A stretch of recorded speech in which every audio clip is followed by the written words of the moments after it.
भाई साहब नमस्कार, मैं गिरा हुआ। मैं आपको ओरिजिनल भीड़ दिखाता हूँ, फेक नहीं, एकदम ओरिजिनल। देखिए भीड़ है। खेसारी भैया ऑलरेडी पटना के बिना सिनेमा हॉल चौंक चुके हैं और वहाँ पर नारा सिर्फ खेसारी भैया जिंदाबाद, दूसरा कोई का नारा नहीं लग रहा है। और साफा ऐसा लग रहा है कि भाई ऐतिहासिक। मैंने कभी भी भाई भोजपुरी में इतना भीड़ तो मैंने किसी भी सिनेमा के लिए, किसी भी सुपरस्टार के लिए नहीं देखा था जिस तरह का आज माहौल है।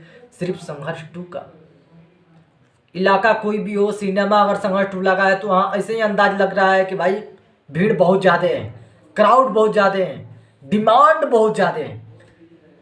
वो डिमांड है सिर्फ संघर्ष 2 का, बाकी लोग नजर नहीं आ रहे हैं। मुझे याद है कि दिनेश यादव निरहुआ का फिल्म लगा था बॉर्डर, 19 करोड़ रुपया कमाया था। भले आजकल आप लोगों के सामने फेक पैसा वेबसाइट पर डाल दिए होंगे, लेकिन वो एक भाई अलग एगो प्रमोशन का जरिया था।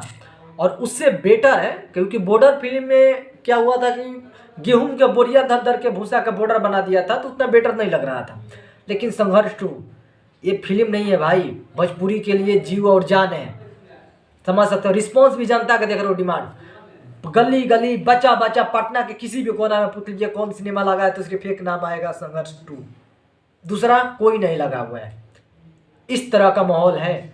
बाकी सब ये सब भीड़ जो देख रहे हैं ना, ये सब ओरिजिनल है, फेक नहीं है भाई, ओरिजिनल है।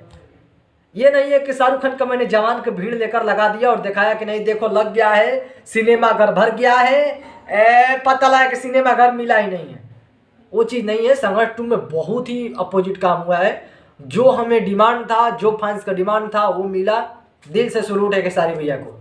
फिलहाल मैं चलता हूँ, नमस्कार।